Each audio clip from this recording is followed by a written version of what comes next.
These are the giants of the oceans. Be it cars, oil, hazardous goods, or containers, freighters transport all kinds of goods around the world. Freighters.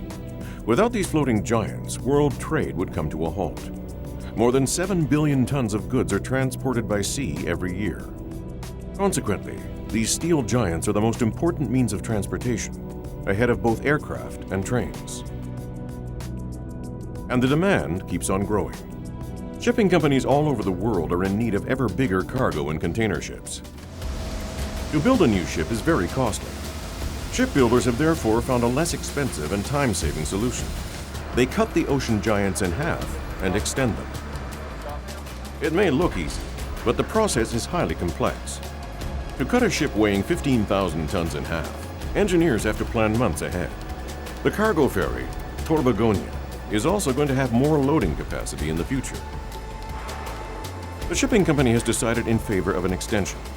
The 200-meter-long Colossus will be extended by another 30 meters in the next few weeks. Precision work on a steel giant.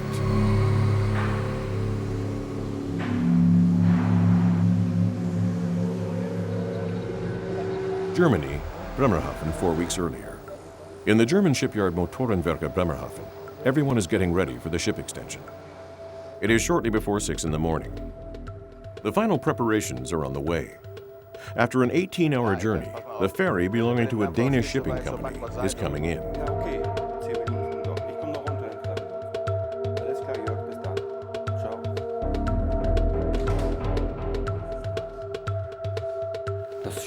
The ship will be at the dock in 10 minutes.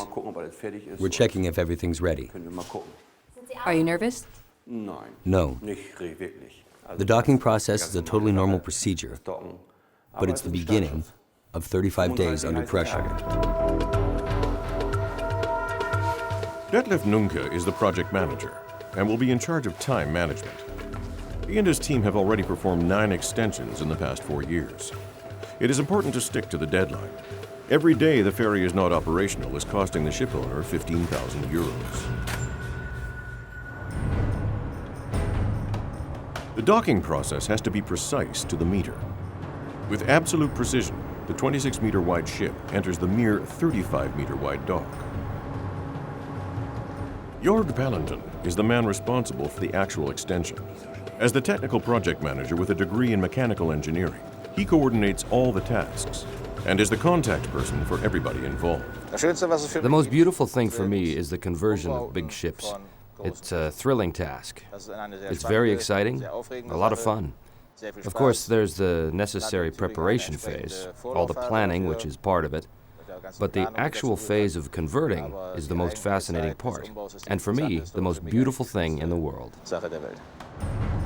As opposed to a dry dock, where the water is drained out, a floating dock lifts the ferry out of the water. As soon as the freighter is in its position, the docking maneuver begins. Normally, the Torbegonia travels on the route between Gothenburg and Immingham. Several times a week, it covers the 1,143 miles with a heavy load of cars, trucks, and hazardous goods such as oil and gasoline. So far, the cargo ferry has been able to carry about 32,000 tons of goods. Not enough cargo space, not profitable enough, in the opinion of the Danish shipping company. They decided to have the ferry extended instead of purchasing a new one. To monitor the process, representatives of the shipping company are present during the docking maneuver. Morning. How are you? Oh, fine. You? Morning, Jörg. Has everything gone well so far? The ship arrived on time. Draft was okay.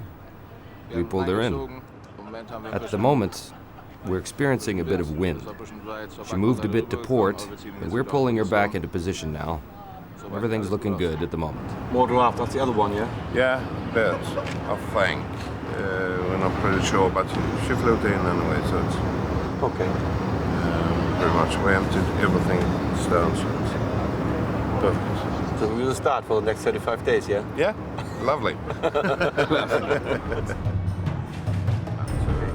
Lars Olof Alberg is the technical representative of the shipping company DFDS Torline, which owns the Torbegonia.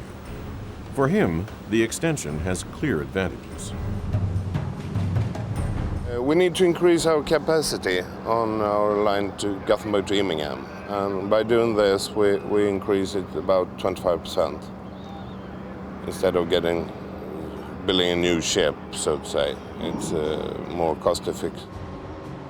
The purchase of a new ship costs about 50 million euros. An extension, on the other hand, costs between 10 and 14 million euros. For the shipping company, this means a 25% increase in cargo space. This is about 600 tons more per trip. In addition, the shipping company expects a reduction in its operating costs. Extended ships can transport more goods with almost the same amount of fuel. Especially for ships with fixed routes and secure long-term freight volumes, extensions are a worthwhile option. Jörg Palanton is on his way to meet the Swedish crew. Although owned by a Danish shipping company, the ship travels under a Swedish flag.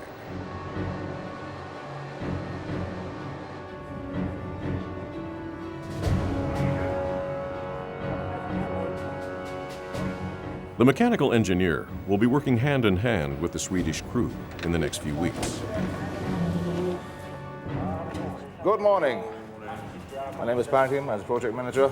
Joachim, chief officer. So, welcome in Bremerhaven. Thank you. Our teams, my colleagues are on the bridge. Yeah, Everything okay? everything's fine so far. All in hand? Yeah. Before the dock has completely raised the ship up, certain things need to be discussed. We would like to do it with shore power, that you can shut down the diesel engines. Yeah. Or we are fitting our cooling water connection, Yeah. and then you can run the diesels, or one diesel at least, with cooling water from the shore. Yeah. Because when we fit the shore power connection, Yeah. then you can run Yeah. the pumps Yeah. with the shore power connection, Yeah. but we can go ahead with the flooding. Yeah. All right. Well, it is seems like like it's better to do it on the shore power. Ja. Wir müssen ja die große Heckrampe aufmachen. We'll have to open the large stern ramp to get access to the ship. Es ist immer so eine And there's the Diskussion, usual wann discussion with the officers in charge of the ship, halten muss, whether we should do it with the diesel engines, which would mean that the ship produces its own power, as well as the hydraulic power for the ramp, or whether to use external power. As we're installing a shore power connection anyway to supply the ship with electricity, because if the ship's power supply is off, the diesel engines can't work anymore. Sometimes they don't trust the shore connection. They are afraid we might not be able to supply enough power and the ship's system could collapse. But we're capable of supplying her with enough power, and we just agreed to operate the ramp with shore power and to raise the dock further. weiter hochkommen. Oh, well, it's a quite interesting project, and right now we're trying to get all the pieces together and understand what's going to happen first. And I'm going to stay here during the entire reconstruction, so I think it will be an interesting experience and a lot of things will happen here, so I'm looking forward to see the ship get cut off in two pieces and then grow 30 meters bigger. That's a big project. In a few hours, the ship will sit on supports on the dock floor, called blocks. At this point, all Jörg Palanton and the rest of his team of 100 engineers can do is wait. Are you under pressure at the moment? Auf jeden Fall. Yes, for sure. The most difficult time for me starts from the moment the ship arrives in dock, when the bow section is pulled out. Until the bow section is put back again, that includes the floating in of the midsection. That's the most difficult time for me, because that's when things can go wrong. Due to its shape, the ship's original stability is not very good to begin with. It can easily capsize. Kann es sehr leicht umkippen. And this is the midsection, the extension piece for the Torbegonia. So, hier This here is the die midsection, Midbody-Sektion. a midsection of 30 meters in length, 1,250 tons of steel. It was manufactured 8 weeks ago in another shipyard and brought here by tugboat. This section will be inserted into our ship during the course of next week. What we see here is the joint. The ship is not only welded together from the top, but also lengthwise. Each individual profile has to be welded together. It's not enough to weld horizontally. All joints have to be fully welded. Tugboats will later push this new midsection, also called mid-body, on the waterway towards the cut-off stern section. Both parts will then be welded together.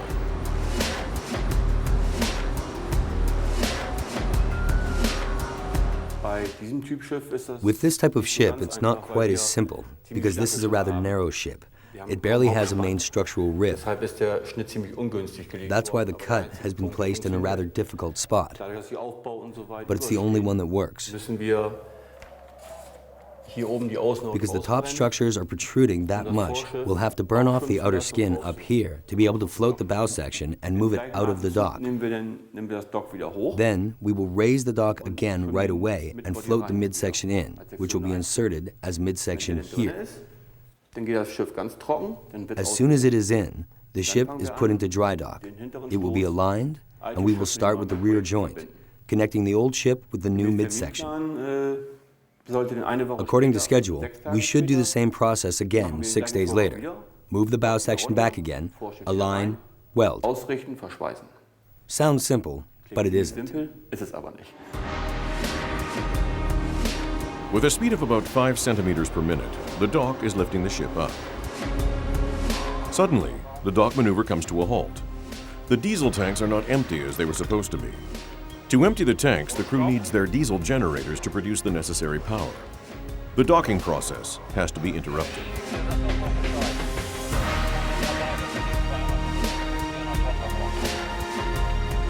$400 tons. This pumping process will take several hours. George, can you please find out how long this is still going to take? It'll just take a moment. Okay, thanks. We can't give a precise estimate of how long it's going to take, because 400 tons is an unusually large amount. If it were 200 tons, okay, but 400 tons will certainly take another moment. These are, of course, unforeseeable delays. According to the instructions, the ship was to arrive with low draft, and above all with empty fuel tanks in the front. For whatever reason, that's not the case. We're now faced with the first delay. Jorg Palanton is on his way to see the ship's crew. Good morning. The engineer in charge of the freighter is in the engine room. Martin, Stefan, second engineer. second engineer. Nice to meet you. Welcome in Bremerhaven. The problem: the diesel generators extract cooling water from the ocean. If the ship is raised, they won't have access to the water to cool the generators. Therefore, the dock has to stay down. Well, he estimates another 3 hours from now, because these are the tanks in the front, where we still have close to 300 cubic meters. And in here, there are still 112 cubic meters left. These are the tanks we are emptying out now into the temporary tanks, and later into the service tanks. We had everything perfectly planned and timed. Work that was supposed to start at 1 o'clock will now only start 3 hours from now. Then we'll have overlapping work shifts. The time we're losing here is certainly a considerable factor. Suddenly, the dock is moving up again. Jorg Palanton has found a solution.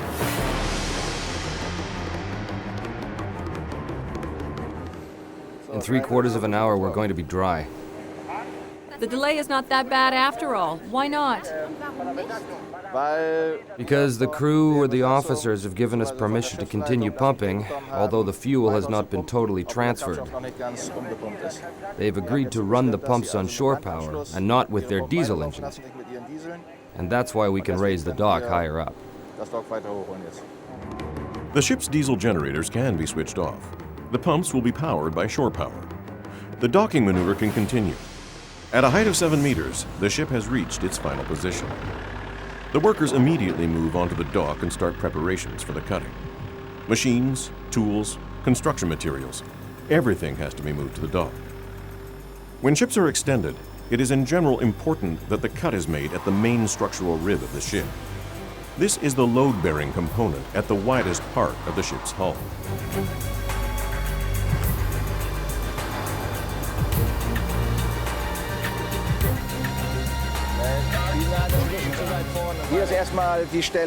Here is the area where we want to cut. This is the ring joint. It's a welded joint that goes around the whole ship. And that's exactly where we'll cut the ship in half. To do that, we'll first have to remove 300 millimeters of paint on each side, inside and outside, to prevent toxic fumes from developing during the cutting process, which would make the work difficult. That's going to be the next step.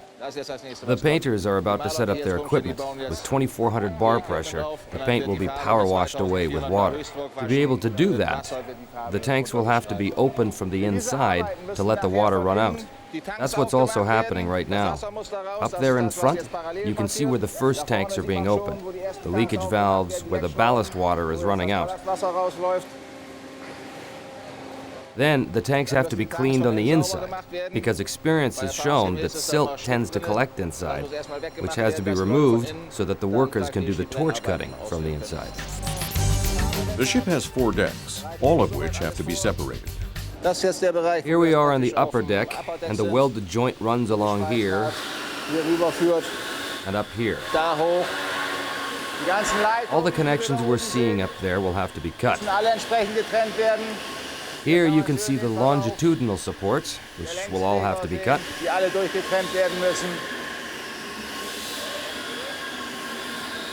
Over there, you can see the first connections being cut. The day has gone really super so far.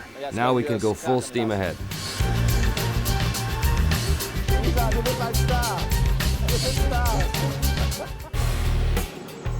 Three days later, everything is ready for the big cut.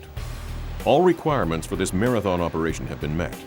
All tension-bearing cables have been removed. All systems cooled down and empty. In 20 hours of non-stop work, everything has been separated that used to be connected. Steel girders, pipes, wiring, cables. Another small information. Last night we have prepared everything to finalize the cutting.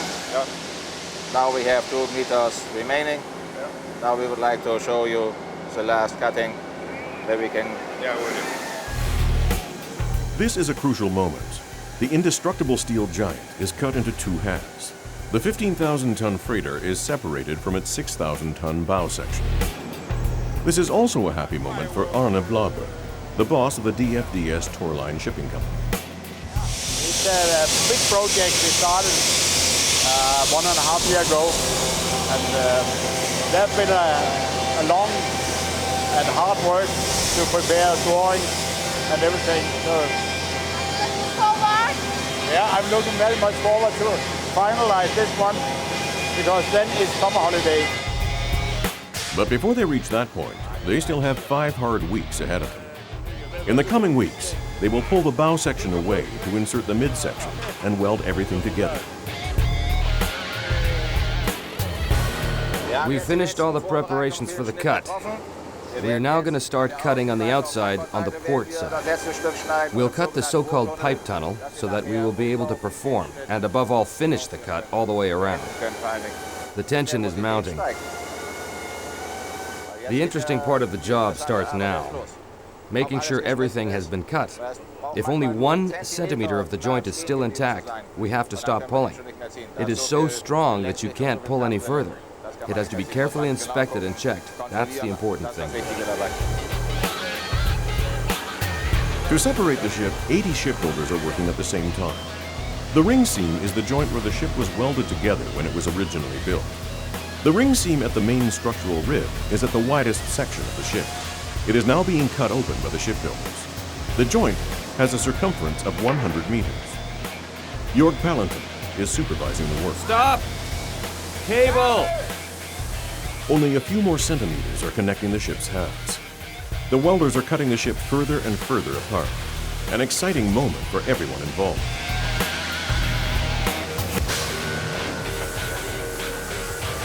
We're about to cut the last few centimeters. We're almost there. Ideally, the bow and stern sections should remain parallel to each other after the separation.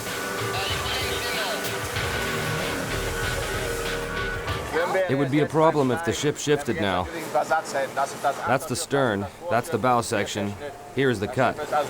The ship has been cut through, and it is still aligned. It has not changed position. That's because she's sitting on adequate supports, an hydraulic shifting system and on blocks,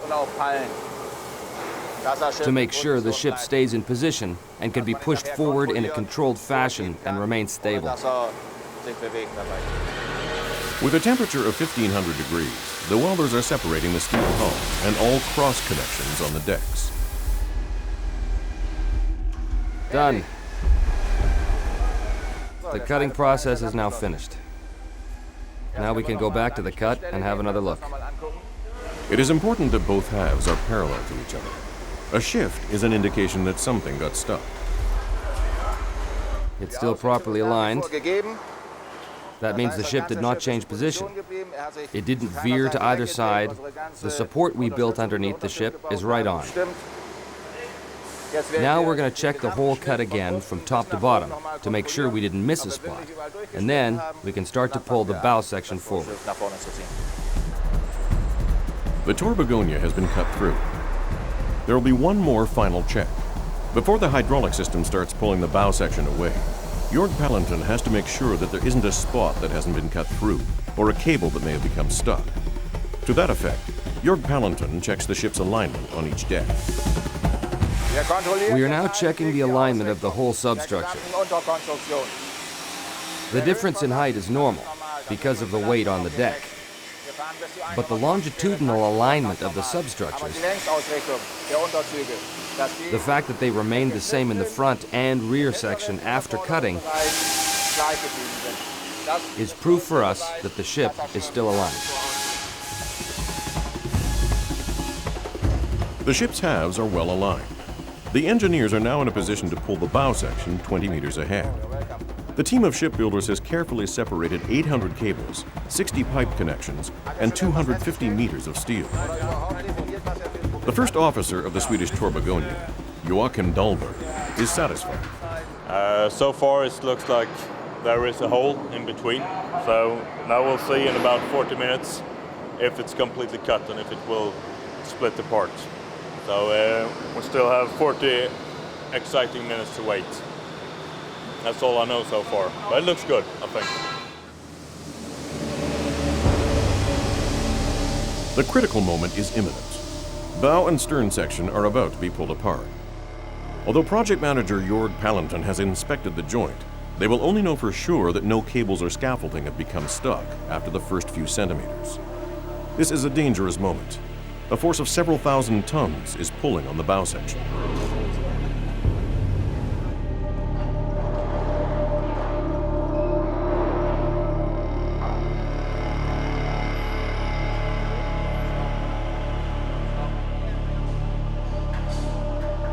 With a speed of 30 centimeters per minute, the hydraulic sliding system is pulling the bow section backwards.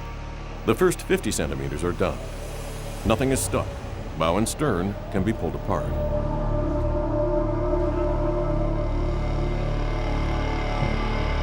It's always amazing to see such a big steel construction move. We are talking about around 5,000 tons. So it's amazing to see.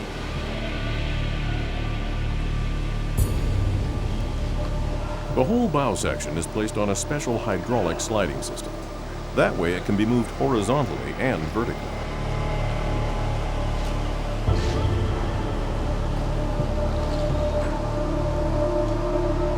We've pulled half a meter, and now we've stopped in order to adjust the hydraulics before we continue. The ship is pulled forward step by step. Of course, we have to be careful that nothing falls into the gap, that none of the scaffolding inside falls over, that everything is secure. The worst thing that can happen when pulling the ship forward is something falling over. In this hydraulically powered sliding system, a steel structure is pulled over Teflon plates. Due to the use of Teflon, the friction is kept low.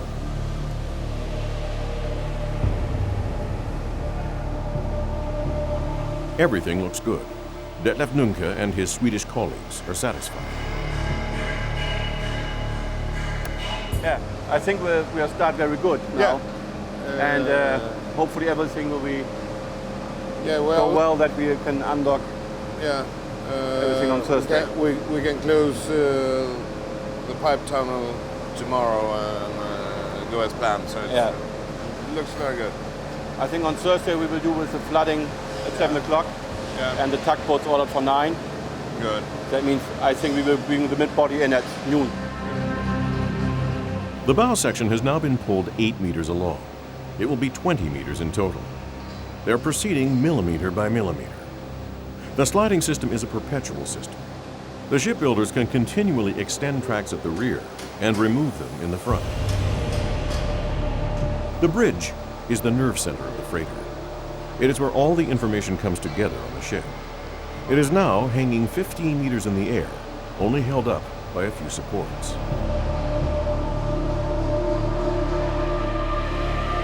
There is a crunching sound coming from the sliding system. Jorg Palanton is looking into the situation. The Teflon plates could be damaged. He gives the all-clear signal. Dirt on the tracks is causing the noise.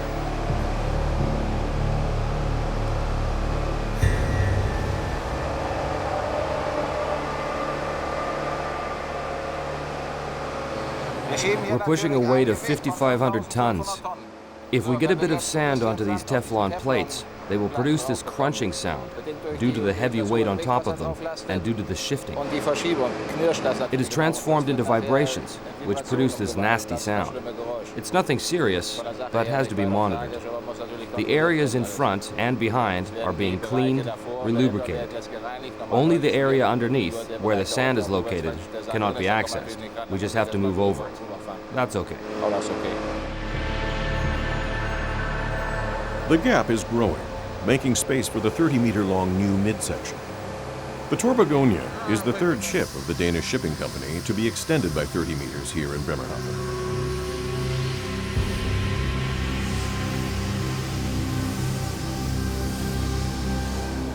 We've moved it 10, 12 meters along.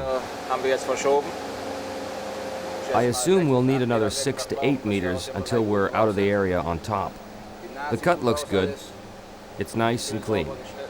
The next thing will be setting the pipe tunnel. These are the sections where water must not enter, because the bow section and also the stern section will be lowered when the bow section is floated out. The next move will be the lowering and pulling out of the bow section. The most critical part of the whole operation is still ahead.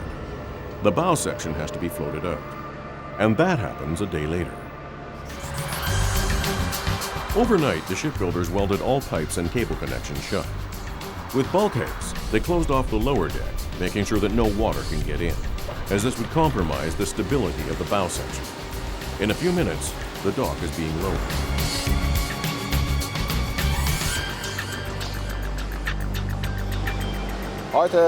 Today, we're going to float out the bow section. That means we are going to lower the whole dock with both sections that have been cut and pulled apart. The bow section has been stabilized through ballast and by closing the openings with bulkheads so that it can float. We are now going to pull out the bow section. We are a day ahead of schedule. We therefore scheduled the docking maneuver a day earlier, because tomorrow we are expecting worse, less favorable weather conditions. The wind will put side pressure on the ship. As the bow section alone is less stable than a whole ship, we can only work up to a maximum wind speed of 5. In a worst-case scenario, the ship could end up on its side if this rule is ignored. The weather conditions for floating out the bow section are perfect. The dock is being lowered. Nevertheless, there is a problem. Water is entering into a pipe tunnel in the bowels of the ship. Although a freighter of this kind has to undergo a technical inspection every 2 years, this cargo ferry is 6 years old, and the possibility of leaks cannot be excluded.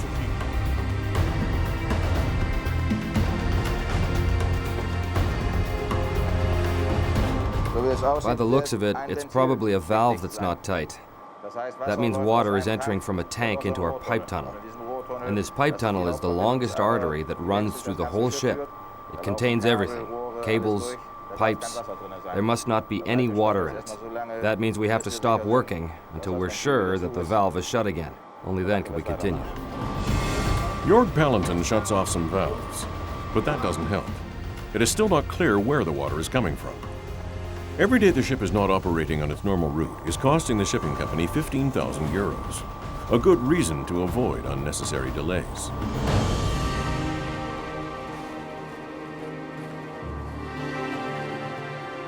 Shipping company boss Arne Blauberg doesn't have an answer either. We are checking whether water is coming from the outside or it's coming from inside the vessel. So we have shut off some valves to be sure it's not coming from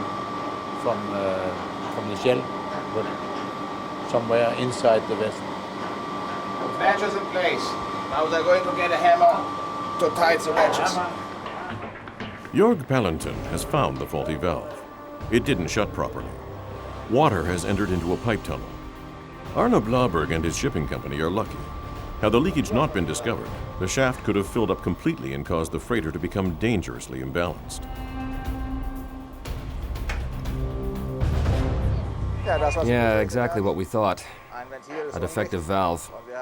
We found a temporary solution to stop the leakage, which enables us to continue with the docking process. How long will it take to stop the leakage? I'm afraid it'll take a quarter of an hour or 20 minutes. Is this still within the time frame? We had no choice. Things have to be done, although we're exceeding our time frame, but that can't be changed.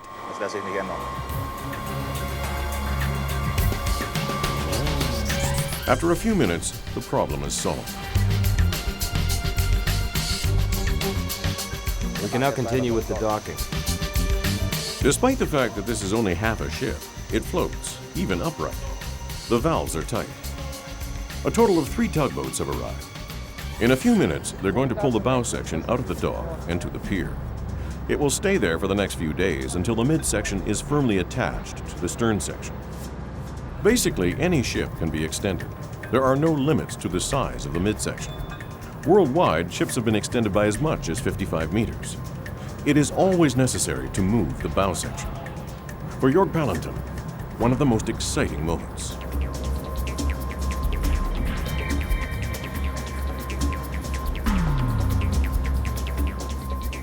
The most exciting moment is when we move the bow section for the first time, when it is afloat. That's the most exciting part. Because then you know you had the right ballast. The bow section is afloat, and it can be safely transported to the pier. In spite of these risky maneuvers, an extension has clear advantages. It is less expensive than building a new ship, and it saves time. Building a new ship takes 6 months, whereas an extension only takes 5 weeks. The crew of the freighter has pumped 1,500 tons of ballast water into 8 helium tanks. This way, the bow section stays level. Tense. It's always interesting to watch the bow section float out, because as we have seen, it was leaning slightly to port, almost listing. But we were well prepared so that we could counteract it by pumping. It's now straight and stable and controlled. Now we're going to pull it out. The engineers of the Motorenwerke work for an international clientele. Their customers are from Norway, Denmark, Germany, and Dubai. The Swedish cargo ferry is a so-called ro-ro ship. A roll-on, roll-off ship, which means that trucks and cars can drive aboard, and other cargo units are brought on board with a special pulling mechanism, as opposed to the lo-lo ships, where goods are loaded exclusively by cranes.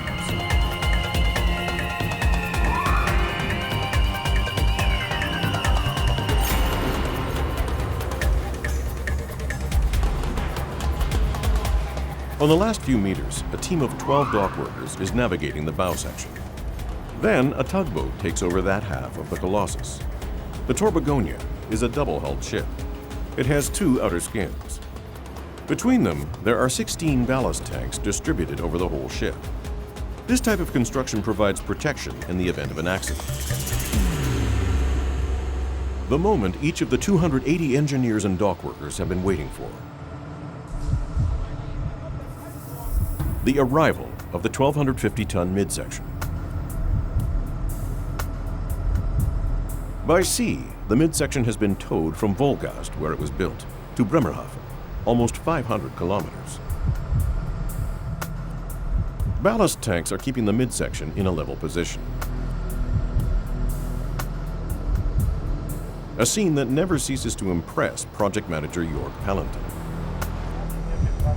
Isn't it unbelievable that a part like that just comes floating in? I think it's beautiful.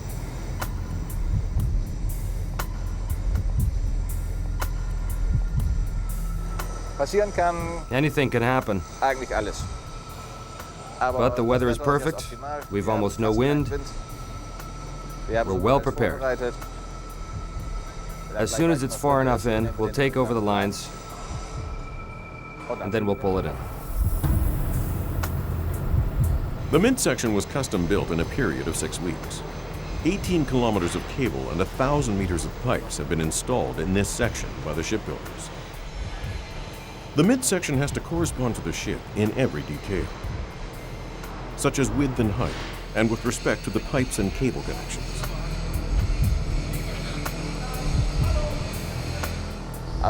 So far, everything went very well. The midsection was brought in very quickly. We are now going to bring it into center position, which is of course also exciting. We will now have to center it, and for the last few meters, pull it towards the ship. Of course, one can't wait to see if the midship that was manufactured somewhere else will fit together with the old ship. Although everything was manufactured according to plans, it remains to be seen if it was really manufactured within the acceptable margins of error. When we move it ahead centimeter by centimeter, only then will we find out if everything fits perfectly together. The acceptable margins of error in shipbuilding are a few millimeters. That's how much the midsection is allowed to differ from the existing ship. By adding ballast to its individual integrated tanks, the floating dock is able to create a bending motion. This way, the midsection can be aligned with a precision of less than 5 millimeters. This is an advantage which dry docks cannot offer. Project manager Jörg Palanton keeps in constant contact with Walter Schalk, the manager of the dock. Walter Schalk is making sure that the quarterdeck, which is the side rating of the midsection, and the overhang of the stern section don't collide. He's now measuring the height between our overhang and the quarterdeck, so that we will fit underneath it. These are the famous few millimeters of air that we have when moving the midsection in.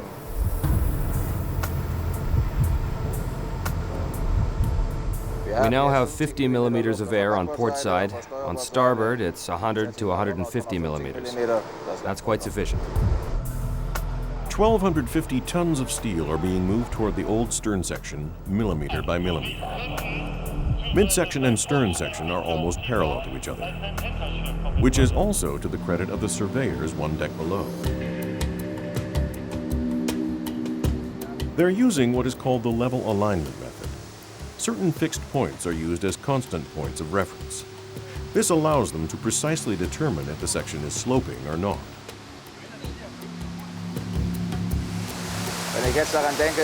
Considering that this morning we started out with marginal weather conditions,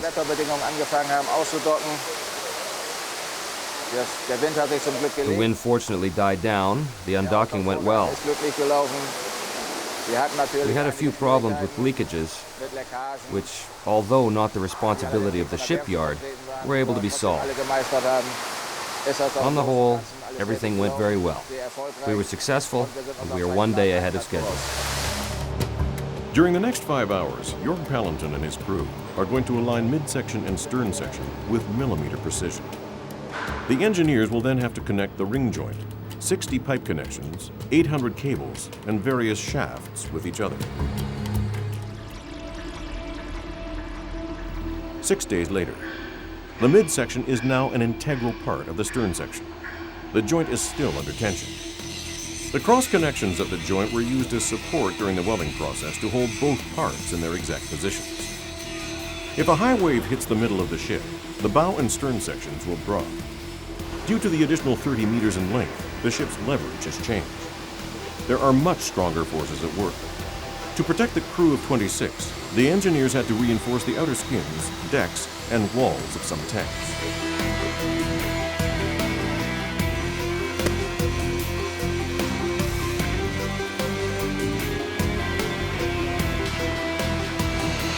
The welded joint looks very good. The concern that the new section doesn't precisely match the existing ship, which is of course natural when the section is built somewhere else, that concern doesn't exist anymore. Everything had been manufactured with precision. It all fits perfectly together. The welding job is superb, technically faultless.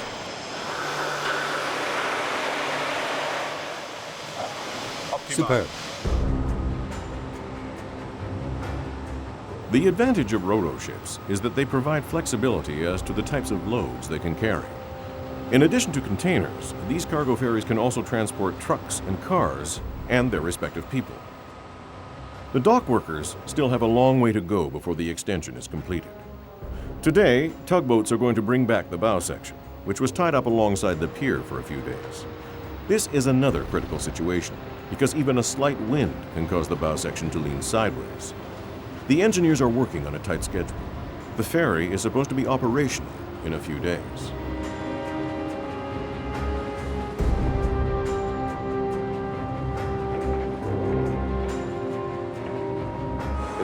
Today we'll pull the bow section back into the dock again, align it, and attach it to the now extended stern section. The difficult part is returning it to the dock, as we don't have much room there. The alignment of the bow section will be the exciting event today.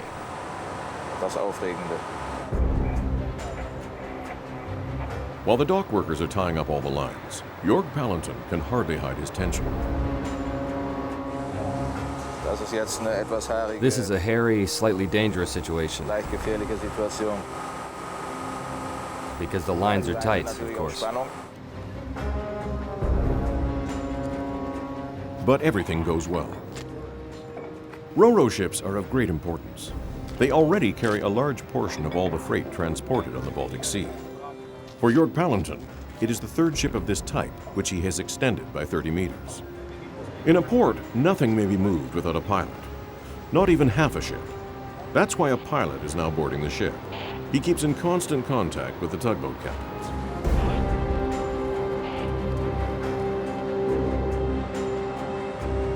The shipbuilders of the Motorenwerke Bremerhaven are experienced.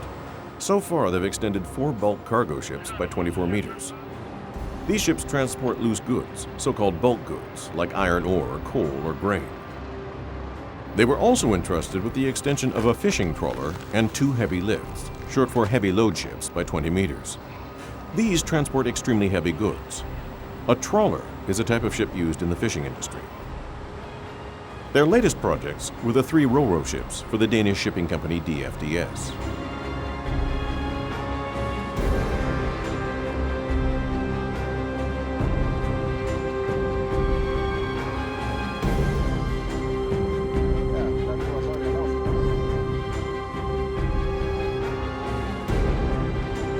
The lines have been untied. The tugboats have arrived. The bow section is ready for the short trip to the dock. And here we go. At this point, once again there is a danger that the bow section might dip down or tip to the side. There is nothing that could stop that now.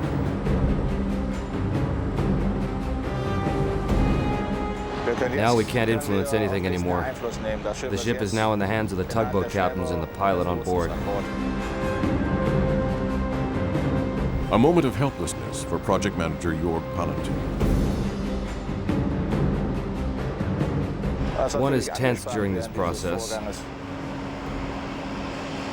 but that's due to the situation.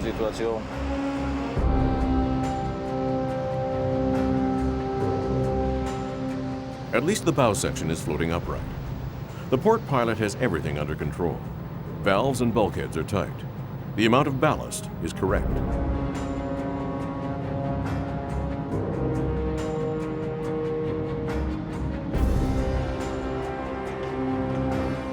When it arrives at the dock, the bow section is taken over by the 11 dock workers and the dockmaster.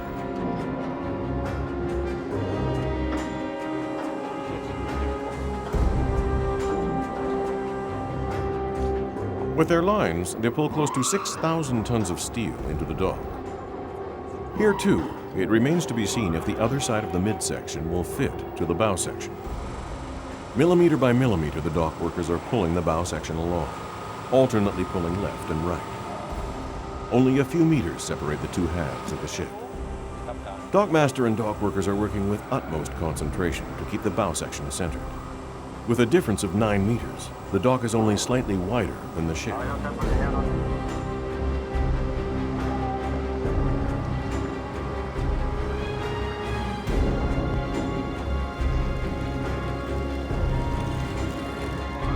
The Ro-Ro ships have a long history. The first ships of this kind were built during the Crusades in order to transport horses. The ships were called landing ships.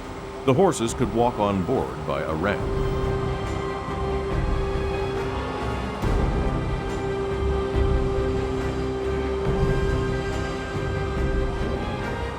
Today, it is cars and trucks that drive aboard, up a stern ramp.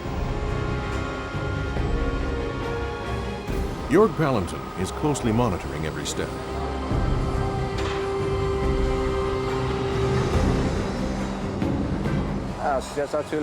This, of course, requires precision work right now to pull the ship exactly parallel to the aft section. It's absolutely necessary to be very precise and careful now. That's why it's relatively quiet here. Nobody says anything. Everyone's highly concentrated on their jobs. The ship just jerked enormously, though.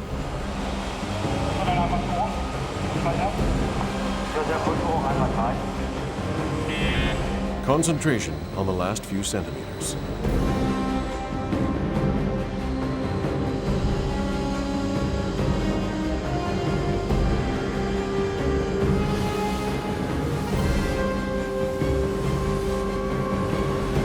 The bow section has arrived.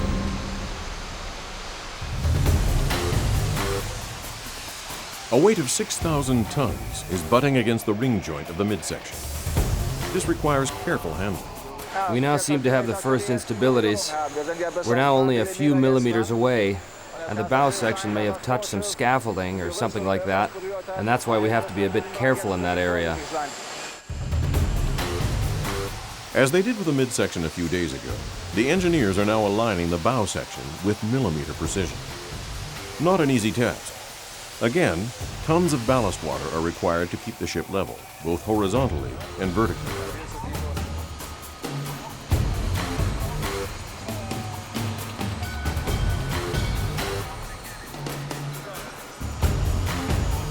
An extremely time-consuming task. With steel chains, the workers keep both sections in position. On the ship, several points of reference have been established. Based on these, the bow section is being aligned. Before both parts are welded together, the ring joint or edges of the cut have to be cut parallel. Like with a loaf of bread that has been sloppily cut, every piece that sticks out has to be sanded off along the 250-meter-long edge.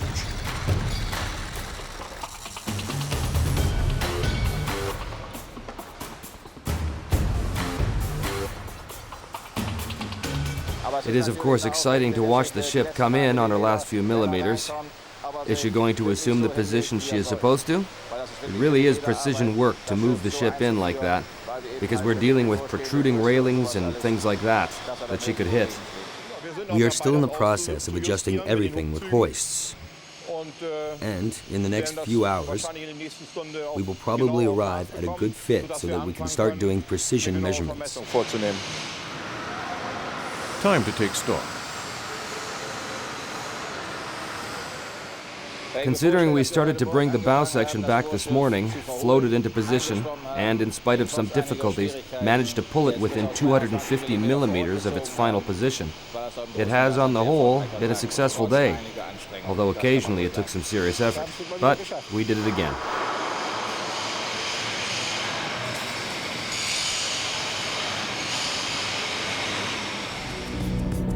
Two and a half weeks later.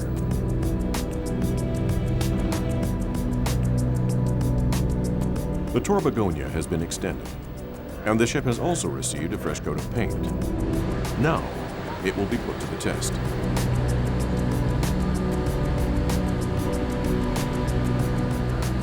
Today we're going to launch the ship for the first time since its extension. It makes one slightly nervous for sure. We'll find out if everything is tight. If everything is okay. but I am positive. With her new length of 230 meters and the new cargo space, the Tor Begonia will leave port today. An 18-hour journey to Gothenburg is ahead of her. The engineers have thoroughly checked the welds with X-rays and vacuum tests, but Jort Pellenton wants to give it a final once-over.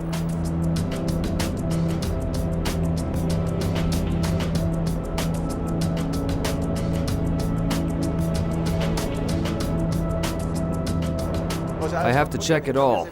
This will be insulated again. There are fuel tanks behind here which heat up during operation.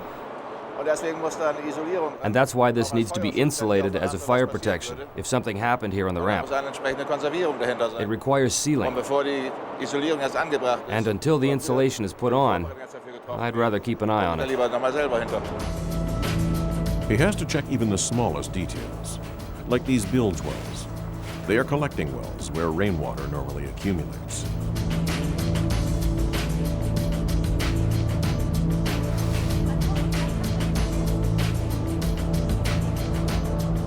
These are bilge traces. And when we take on ballast, there may be a chance of water coming in if a valve hasn't been shut properly. The floor would fill up and the water would reach the deck. And this way we can check if everything is tight. A bit of water may accumulate in here during cleaning. That's why the wells are here. But it will be pumped out into the appropriate tanks. If they filled up relatively quickly now, and the water reached the deck, then we would have to make sure. Every welded joint has to be inspected. Behind here, there is a healing tank. The healing tank is half filled with fresh water. There are 2 healing tanks, one port side and one on the starboard side. And with these healing tanks, I'm able to keep the ship level. That means when the ship is slightly leaning to one side, the other side would receive more ballast, and that's how the ship will be brought back to its horizontal position. And back here are about 160 tons of water. And if something wasn't neat and tidy here, water would in theory leak out. But everything is neat and tight. Tight and ready for sealing. Every joint has to be sealed to protect it from environmental damage through salt water, for example. Without preservation, a ship would rust within a short period of time. Walter Scholk and Jort Pellenton have finished their obligatory inspection round. They are satisfied. In the past 5 weeks, we were faced with continuous ups and downs. We did a lot of work. Right where we are now, we pulled in the bow section. The last time, we still had a 400-millimeter gap here. Now that everything has been welded, aligned, and prepared for sealing, one realizes that it was a major job we've accomplished here. and can be proud of. Where there was seemingly chaos a few days ago, we now have an almost new ship. It is hard to imagine that this steel giant has been cut through in the middle.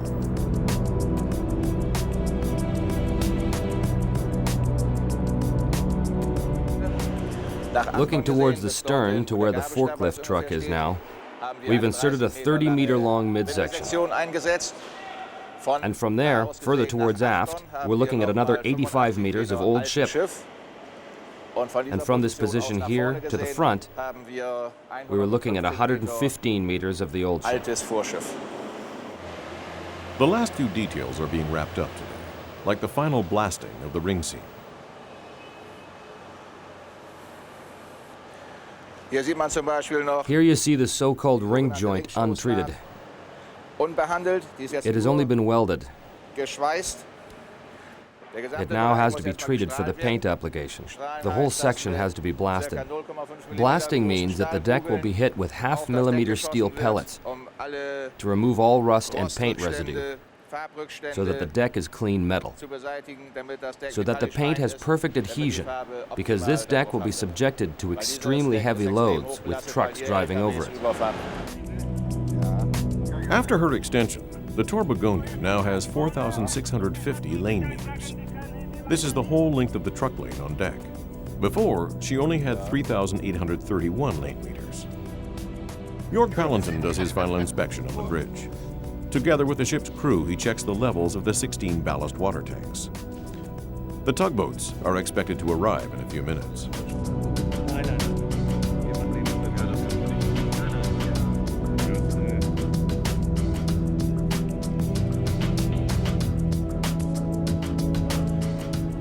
On this screen, one can see nicely where the valves are, or the various tanks. When the tanks are red, they are completely full, or completely empty. Here one can see the filling levels of the various tanks, the setting of the various valves, open or shut. Everything is controlled via a trackball. Nobody has to go down and do anything by hand. Everything is controlled electronically from up here. Only a few more meters, and the ship will be afloat. The 16 ballast tanks are still being filled with more than 2,000 tons of water from the port. After all, a ship doesn't float on its own. With ships of this size, balancing weights are very important to keep the freighter stable on the water. The dock has been lowered far enough that the whole ship is now in the water. As you can see, we are sitting very well horizontally. Vertically, we have to go lower in front. Via this instrument panel, pumps can be started, valves opened, and water transferred until we have reached the desired position of the ship. It's a matter of minutes until the tugboats can tie up and pull the ship out.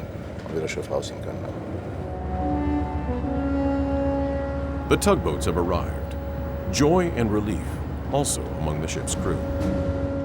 Now I feel kind of relieved that everything seems to be finished, and as far as it looks, we are floating. The dock just went down, and the vessel is now afloat, 30 meters longer than when we came in, and now we are going out of the dock again as a total new ship.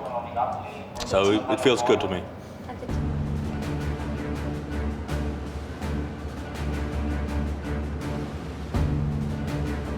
In spite of her new length, the Torbegonia will be able to reach her original maximum speed of 22.5 knots without a problem.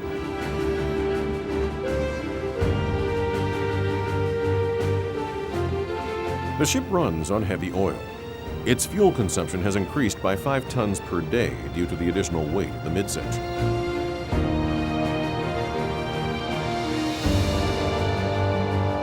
More than 3 months of work and planning were involved in this project.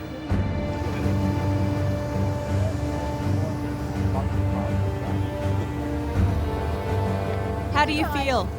Excellent. Very good. It's nice to be so close to the end for a long summer. Very good. The ship is 30 meters longer and it floats.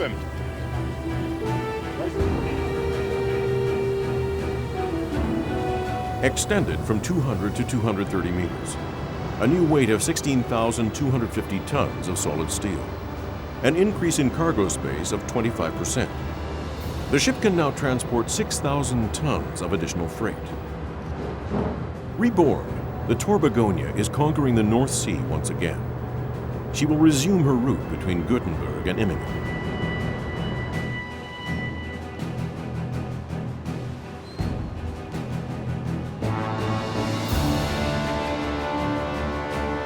A first-class extension marathon lies behind York Pallonton and his team of 280 workers and engineers. This is the third extension that has been successfully completed by the shipyard in the past few months, and the 10th extension in the past 4 years. In spite of several problems, the engineers were able to meet the deadline. It took 5 weeks to totally remodel the ship. 2 months before that, York Pallonton and his team started to plan the project.